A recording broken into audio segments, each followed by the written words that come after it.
And in today's episode, we are going to be discussing proof of work, or PoW, versus PoS, proof of stake, and which is superior. So let's dive into today's episode and find out which is better, comparing and contrasting the two.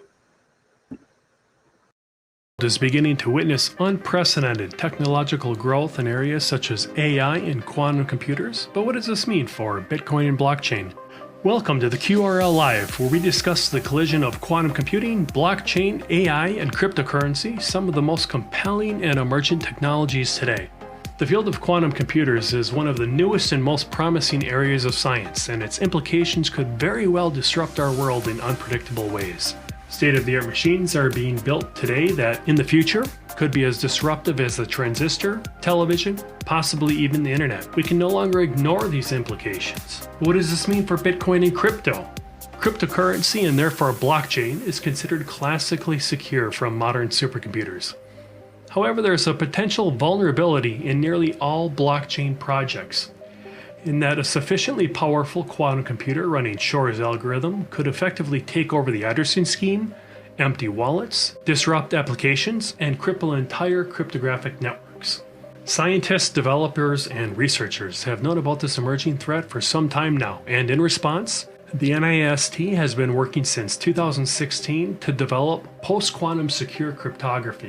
In fact, the brightest minds in science and cryptography are working on solutions to this problem right now. The QRL project is a purpose-built, quantum computer-resistant, doubly audited, industrial-quality cryptocurrency that uses an NIST-recommended XMSS hash-based signature scheme, which is provably quantum-resistant. So what does this even mean? It means that we develop the blockchain technology of tomorrow in order to keep your digital assets secure today. Welcome to QRL Live. Let's dive in. Hey everyone, and welcome back to another episode of the Quantum Resistant Ledger channel, the place where you come for the crypto and stay for the quantum. In today's episode of the QRL Show, we are going to be discussing PoS versus PoW, which is superior, and kind of just talking about comparing and contrasting the different consensus mechanisms. And with me for today's episode is our Director of Outreach and my co-host at QRL, Michael Strike. It's good to have you here to discuss this this topic. I know this has been debated for a while in crypto circles, but it's good to have you with me. Yeah, thanks. Proof of work, proof of stake, benefits, pros, cons. We're going to try and touch on a lot of that today. It's probably, I would say it's probably one of the most arguable questions in crypto. So let's talk about it. Yeah, and just kind of how they can also live in unison side by side as well. For everyone that's viewing this, just so you can have a little bit of like an outline and a framework of where we're going to lead through the convo or a syllabus. We're going to first talk briefly about consensus mechanisms. From there, we'll lead into the core of the conversation. So we'll do compare and a contrast of head to head. So proof of work, proof of stake, kind of talk about some of the pros and cons of each, from fairness to participation to security, our take on which might be better. And then we'll finally wrap it up with an AMA that's related to this topic at hand. But Strike, I want to ask the first question, since we're primarily basing this conversation on two types of consensus mechanisms, which are proof of stake and proof of work. I want to start out as a leading question and ask, can you define for us and for everyone watching, and if you already know what a consensus mechanism is, just bear with us for the first 30 seconds while we jump into it. But for the 3 or 4 people that might not know, what is a consensus mechanism, and maybe we can talk about some other types of them. Sure. Like you said, most people probably already know what consensus is and how it's used in blockchain, but if not, it's important to know why it's needed. So today we have two types of systems that exist.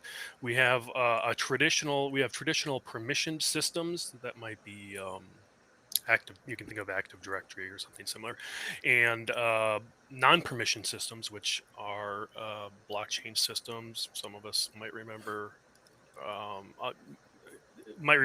some other programs like Napster and things like that were distributed. I don't remember if they were permissioned or not, but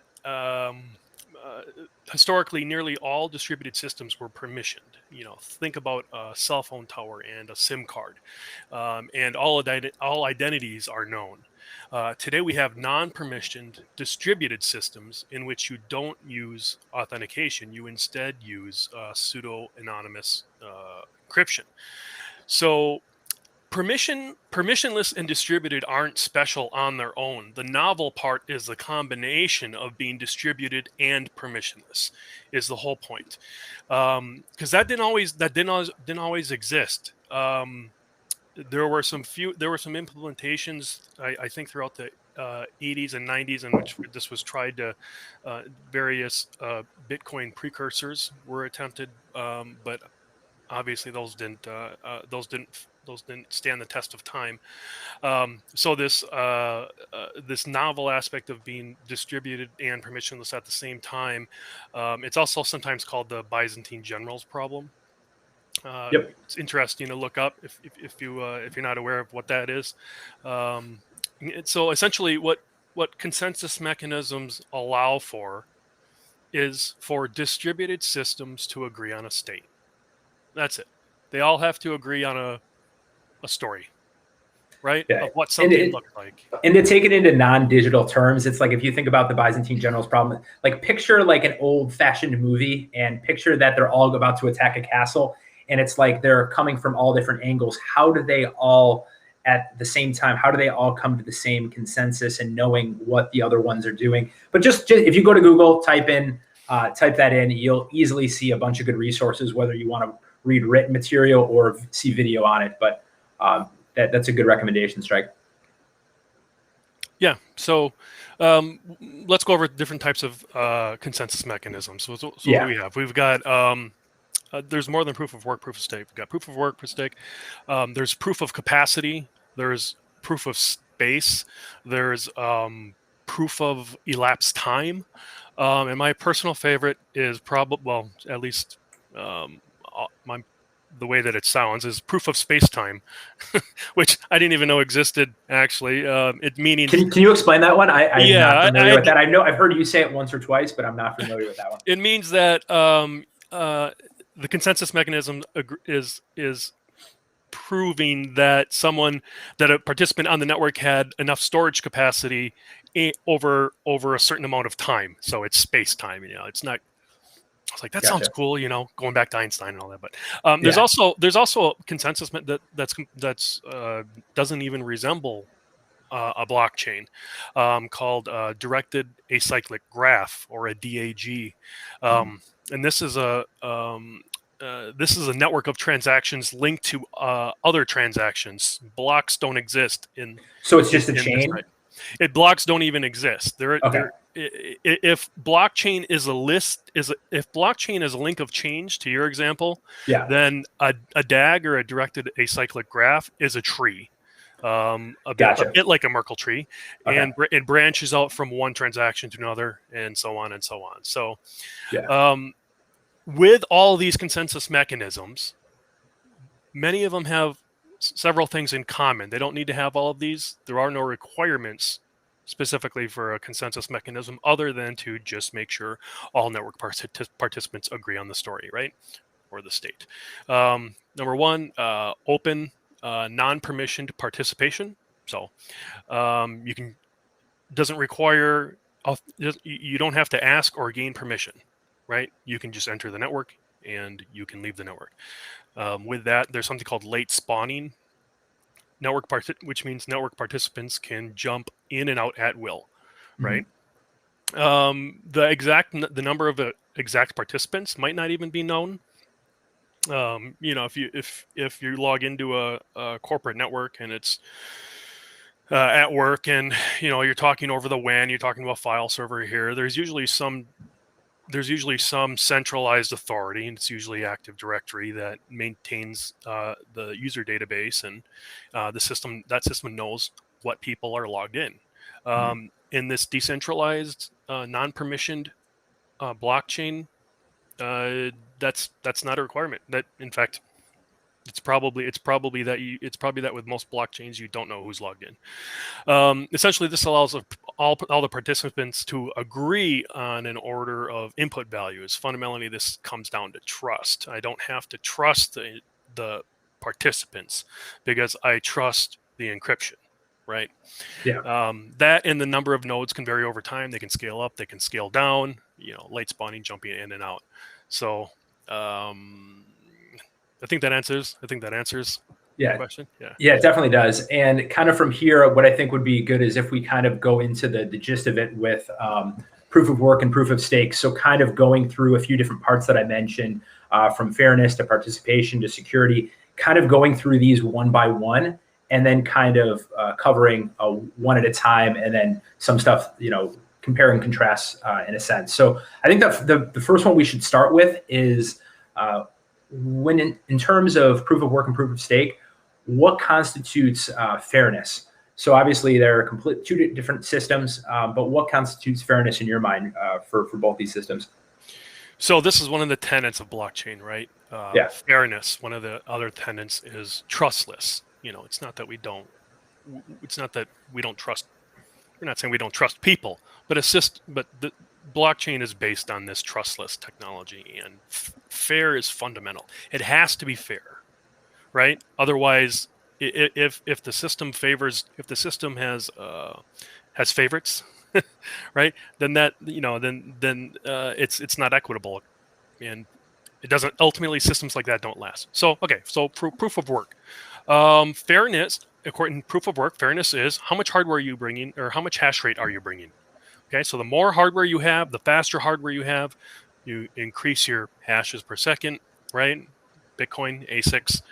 That's proof of work. That's what proof of work is saying fair. With proof of stake, fairness is bringing more coins to be staked within the network, to be put on hold, to be locked down, right? So proof of work says more hardware, which takes capital, and proof of stake says more coins, which also takes capital. So you can see that those are even though they're fundamentally different, the way that you influence your participation on the network, the way they get there, still requires capital. Yep. So that feels like kind of a wash to me, kind of. Yeah, and it's just different form. And I think this one leads in really well to the next question, which is requirements for participation. So you have the proof of stake side, where it's like if you want to be a validator, you need 32 ETH, or if you're putting in a portion of that towards like a pool or whatever, you have that on one side. And then with proof of work, obviously there's if you have equipment, if you're mining, you need the electricity, the internet to be able to do that. But let's touch on this one a little bit for requirements of participation, kind of comparing one to the other here. Sure. So proof of work doesn't require. Proof of work systems don't require an initial investment other than the hardware. Hardware, yeah. Once you buy the hardware, you jump in. You can jump in, jump in out of the network however you want. It's very freedom based. Yeah. Proof of stake's a little bit more restrictive. You do, in order to stake capital and essentially mine, you stake your capital, you put it up, like I said earlier. And you have to have that ahead of time, right? Mm-hmm. So you have to purchase it ahead of time instead of buying the hardware. But there's also different rules under proof of stake. It's a little bit more controlled. For example, proof of stake systems sometimes have a cooldown period. So in order to decrease volatility of pricing of the price of a coin, for mm-hmm. example, if you wanted to stake, you can stake. A few steps, click, done. If you want to unstake, probably the same number of clicks, but you might have to wait 30 days in order for your funds to be liquid, so that you can actually use them. So that one, I don't know. I like the for proof of work and Bitcoin. I like the ability to jump in and out of a network and not having really any requirements other than just an internet connection, electricity, and an internet and hardware, as you said. Yeah. And proof of stake's a little more restrictive, but also it's restrictive theoretically in the interests of the project. So you decide. Yeah, and this kind of might tie back more to fairness than participation too. Then you also have, like with proof of work, also like miners, if depending on the price fluctuation, they can also have negative profit as well. So it's like you're comparing two systems that are of different economic natures, So that's kind of makes the conversation interesting too, in that you're comparing two different flavors. But let's go from the participation part and go into the security aspect, because I think here you have one that's tried and true, has been around for a long time, and proof of stake, which is obviously there's pros and cons to both. But let's talk about the security aspect of both these mechanisms. Sure. So this one's a little more interesting. I've been giving this some thought the past couple of days. Proof of work. Okay, so let's use Bitcoin as the example for proof of work. Nakamoto consensus, right? Miners are all competing to break a cryptographically hard puzzle, and essentially what that is the leading number of zeros in the hash header. They're trying to break it. They're essentially trying to crack the code. So this is Nakamoto consensus. In this consensus mechanism, it assumes that the majority of the hash rate is all being done by honest miners. Okay, so as long as you have enough honest miners, you're fine. Proof of stake, instead of solving a cryptographically difficult puzzle, PoS relies on a bit more on game theory, in which actors are encouraged to participate positively because they're rewarded to participate positively, and if they act like a naughty child and exhibit bad behavior, then you can end up having what's called your funds slashed, which means you can lose up to 100% of everything that you have staked. So that slashing aspect doesn't exist with proof of work. The idea is so in proof of stake, the ultimate idea is that if I have my own capital staked, I want to ensure the integrity of the network. Yeah, it aligns. Yeah. So what about? So then I think after that, I asked myself, what about a competing project that doesn't have a vested interest in making sure that this project succeeds? Could they attack the network of using proof of stake? They could, but you could also make the same argument on proof of work, in that you could also purchase a lot of mining equipment and try to create bad blocks. But at the end of the day, as I think about it, I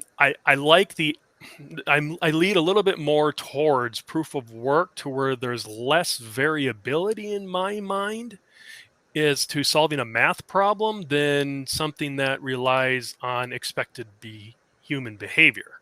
Yeah, so physics more of But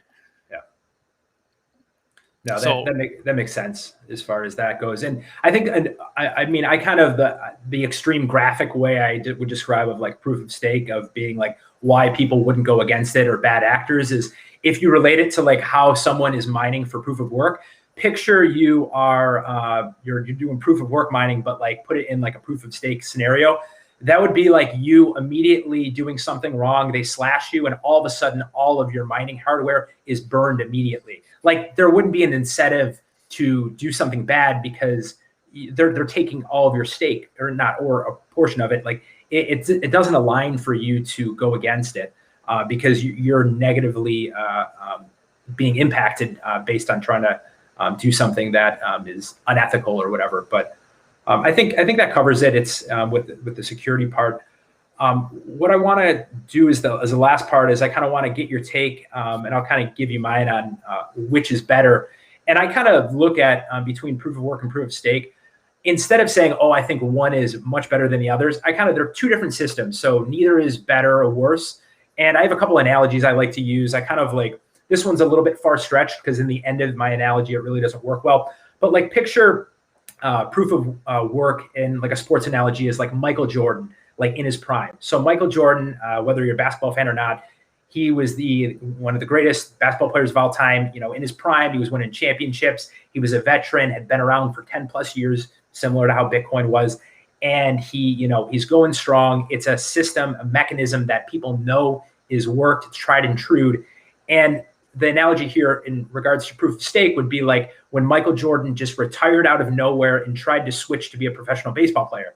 So that's like switching to, a proof of stake system. So there's potential there, but like it's early in its infancy. So maybe a better analogy would be A plane that's been in service for 10 years would be proof of work. It's been around for a long time, and proof of stake would more be like a plane that's taken off. It's going up into the air, but the pilot hasn't come on and announced that you can take your seatbelt off yet. So I'm sure the plane's going to get up just fine, but there might be some bumps along the way, and it's still very early in its infancy. So when you're comparing the two mechanisms, they're just very different. So I think it's more of a, they're different. They can be side by side, be harmonious, but I'm not bashing one or the other. That's my take on it.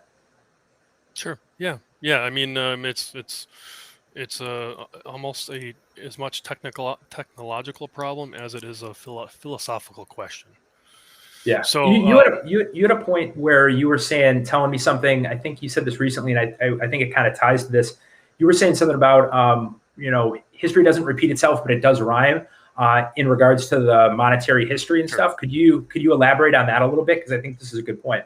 Yeah. Okay. So this is gonna be one of Strike's 10. It's gonna be a little long-winded. It might be a little bit, but tried to be a student of monetary history. So, okay. So with proof of work, proof of stake, I agree with you. I don't think that neither is particularly better. I think they both have their place. If we were to take a historical monetary history analog and extrapolate that for the future based on crypto today, you might be able to tell where things are headed. So let me explain that. I'm going to start off. We're going to take it back a little bit and go to the gold standard, right? So the gold standard was a monetary system. It was used around the world where a country's currency or paper money, also called fiat, has the value directly linked to gold in some way. With the gold standard, countries agreed to convert paper money into a fixed amount of gold and back and forth. The appeal of the gold standard was that it takes control of the issuance of money out of the hands of imperfect humans. Okay, so with the physical quantity of gold acting as a limit to that issuance, only so much currency can exist. So President Hoover once famously said, we have gold because we cannot trust governments. He said that in 1933 when he was addressing Roosevelt. And however, due to the enormous costs of World War I, we of course signed in there was a Gold Reserve Act of 1934, which made it illegal for private citizens to own most gold. Yeah. I don't know if a lot of people know that at one point in time, just it wasn't that long ago, it was illegal to hold most forms of gold. So yeah, less than 100 years ago. So yeah, exactly. So I'm getting to the point that I'm driving at. This ownership restriction eventually did get lifted, but the U.S. dollar, of course, eventually completely left the gold standard, and now we live in it was the Bretton Woods system. It was post-Bretton, yeah. Yeah, it was Bretton Woods. They called it Bretton Woods, and now we're post-Bretton Woods, and which means that today all currencies float against each other. When the U.S. dollar went completely off the gold standard, at that point in time, sovereign countries had their currencies pointed to the dollar. And because they were pointed to the dollar, they were still backed by gold. But when the U.S. went off the gold standard, they took everybody off the gold standard.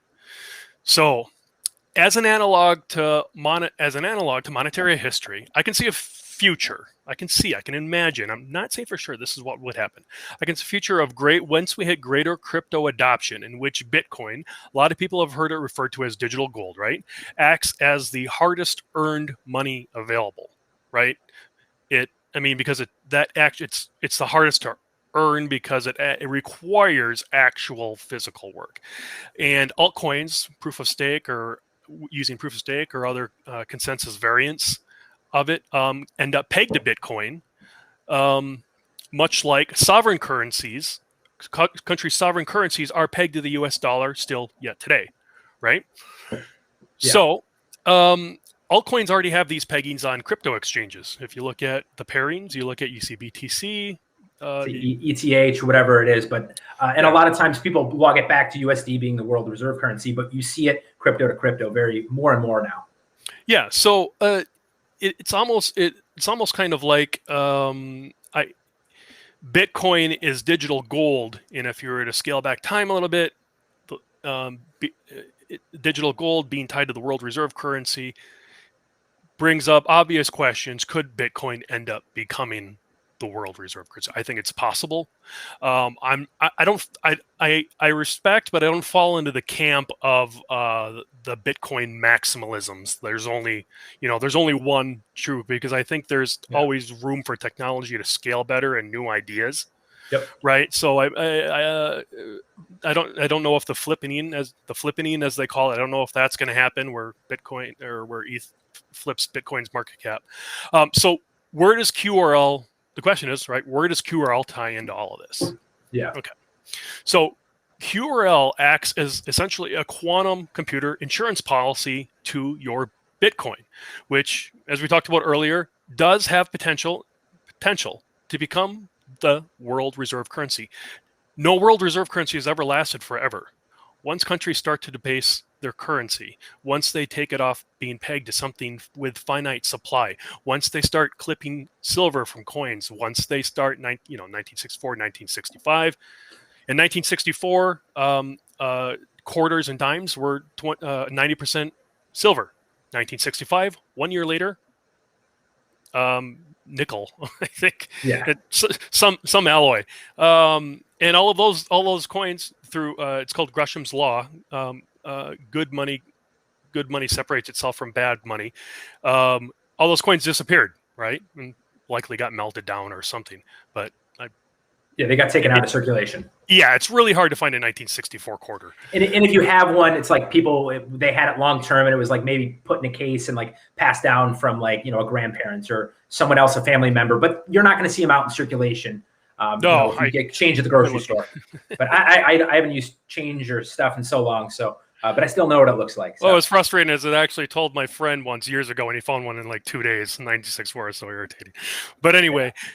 QRL ties into this because we act as this quantum computer insurance policy, right? If you look at the progress being made in this field, it is the chart looks, I don't know, let's compare it to like the national debt chart, or it just kind of goes parabolic, for us. It's like you're going for a hike, and then all of a sudden it's like Mount Everest, and like the steep part of it. Yep, I remember. Just wasn't that long ago. I thought $11 trillion was a lot of national debt. Apparently, I was wrong. That's not a lot of money, even though it's unmanageable how much money that actually is. Yeah. So, with all the progress being made in the quantum field, our project essentially protects you against the quantum threat, because we're doubly audited, industrial grade, all the things that we said, and all the things that were said in the intro video. So but here's the thing, in kind of closing my thoughts, I'd like to, and I may touch on this subject. I think it's a really great question. We've talked before about like what money is, right? It's got to be fungible, it's got to be durable, it's got to be unit. It's a unit of account. It has to be divisible. There's a bunch of properties, right? Yep. But really, what money is it's stored energy. It represents your hard work, the work that you've done. Yep. Right. At the end of the day, and I'm going to leave this question: is hard work, be it mining in the ground, like gold, silver, precious metals, electromotive force, ASICs, right? Using electricity, Bitcoin, or human sweat, are those fundamental requirements of honest money? So I'm gonna pose that one to our audience a little bit, and we may touch upon that subject a little later. But that is proof of stake, proof of work versus. That's a good way to wrap it up before we dive into AMA. So if you want to answer that question that Michael asked, drop it in the comments, or if you just want to pose it within our AMA coming up in a minute, that would be awesome. We're going to do a little bit of AMA now, depending on the questions based on the episode topic today. I'm just pulling up the chat box really quick and seeing if we have anything in here for today. And if you think about that question, is hard work required? Proof of work is the hard work, right? Yeah. And proof of stake is essentially money coming from a set of rules instead of being physically worked for, right? So Yeah. One question I had, which was, I just saw this one in one of the chats. I don't have it to pull up here within the stream, but it's a question. Well, I want to get your take, Strike, on. It's kind of around returns, yields, and taxes, and I know it's like with proof of stake and proof of work, it's like obviously like ETH and Bitcoin are using these certain mechanisms. But what's your take on where this leads down the road with yield in terms of like one versus the other? Because when someone's say earning ETH, the staking rewards, that's like that could be a taxable event, and like depending on what country you're in, I think it's still early on in the process of governments deciding how they're going to be taxing crypto. It's still very early on. But what's your take on this? Because I think that as people are deciding over the coming years throughout the 20s and into 2030s, they're going to be looking and seeing, okay, well, where can they get a good return? But there's also going to be a lot of pros and cons that they're going to be weighing. So when it comes to someone that's deciding, okay, well, let's say I have a certain amount of money I want to allocate somewhere. Let's say with proof of stake, they want to stake some ETH. They're going to be taxed differently than if they decide to put that money into something, say like Bitcoin, and they're not getting taxed until later. How do you think about this in terms of how the systems or how that weighs into the conversation a little bit? I think that as the technology progresses, sovereign governments are going to have to come up with their own unique and sustainable ways in which to properly tax crypto. I'm not anti-tax, obviously, and I'm not anti-government at all. But I do believe in how was it once said? I prefer dangerous freedom over peaceful slavery, right? To quote someone very much more famous than myself. But I think that each government's going to have to come up with they're definitely going to have to come up with their own rules and regulations. And as far as I know, not tax advice. As far as I know, in the United States, the taxable event is only when you convert it into fiat, and that doesn't count. Stable coins aren't included. Yep. But I mean that that's one of the questions of our time, right? And something to really consider. Yeah. How will society, governments, and taxes when governments, one of their biggest roles is simply to expand. Mm-hmm. Governments never shrink, right? Unless there's some sort of revolution. They always unless there's a problem. Yeah. And there's a point of critical mass. I think it's part of cycle of empire theory, right? Where you can only get so big, and you can only take on so many wars. And if you look at the connection between war and taxes and crypto, that synergy, it'll be interesting to see here in the next, let's say, 10 years. Yeah. What's a good resource I have amongst myself and other members on the team? Sometimes people will ask, like, hey, where's a good starting place? I know this one is a little less tied to today's specific episode and a little bit more project-based, but where's a good starting place if someone is maybe they want to just kind of learn a little bit more about the quantum threat and where stuff might be headed? And this is not in any way or means saying anything of any fighting or shilling. This is more of like an exploratory. If someone wants to learn a little bit more, where is a good starting place? I know obviously with our channel, we cover a plethora of topics that they can go through and click through some of our old videos and see, kind of get a little bit of more of a taste for what our project's about. But where's a good starting place as far as, I know obviously we have, the QRL.org, but we also, FAQQ.info. Where's maybe a good recommendation that you would start them with? Yeah, so docs.qrl.org, you can see the documentation. Definitely recommend reading Peter's white paper. Yeah. There's also FAQQ.info, and there's a ton of information that we've covered on our YouTube channel. If you're looking for something specific, we're living at the intersection of two complex technologies, right? Blockchain and quantum computers, Shor's algorithm, encryption, factorization. These are complex topics, and especially with the two put together, it's definitely very niche oriented. If you have specific questions, jump into the Discord group and bring your questions up. We have people that are we have a lot of people there that have been there since the beginning of the project, and they're in there every day, right? And very passionate, and definitely some colorful characters as well. So if you have questions that you can't get answers to, jump in there and ask. Thanks. That's a good kind of starting place. And in wrapping up today's episode, as always, if you are not already subscribed to our channel, make sure you hit that little subscribe button and the bell icon so that when we come out with new episodes each week, you are the first to be informed with each of those when it's convenient for you to watch. And in today's closing of this episode, Michael, I want to thank you for chatting for a little bit about proof of stake, proof of work. I know probably we could have kept going on with the economics of it, maybe even talking about a few other aspects, but there's going to be more episodes to come. So I appreciate you taking a few minutes or a little bit of time out of your day to chat with us about this topic. And for those of you viewing at home, I appreciate you joining us and being a part of today's episode. And until next time, keep your digital assets secure. And Michael and I will see you in the next QRL episode. Have a good rest of the day. See ya.